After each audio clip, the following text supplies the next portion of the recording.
প্রধানত বাংলাদেশের যারা সুপার কর্পোরেট অলিগার্ক এবং যারা ব্যবসায়ী বড় বড় গোষ্ঠী আছে, সেই সাথে এখানে সিভিল ব্যুরোক্রেসি আছে, আমলাতন্ত্র, এবং সাথে মিলিটারি ব্যুরোক্রেসিও আছে। এই যে পুরো সেট আপটা, এইটা হচ্ছে বাংলাদেশের একটা অন্ধকূপ।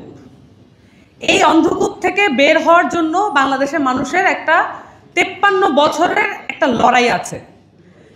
হয়তো আমাদের এই লড়াইটা করতে হয়েছে কখনো ভোটের জন্য, কখনো স্বৈরাচার হটানোর জন্য, কখনো মিলিটারি শাসন হটানোর জন্য, কখনো আমাদের করতে হয়েছে ফ্যাসিস্ট হটানোর জন্য।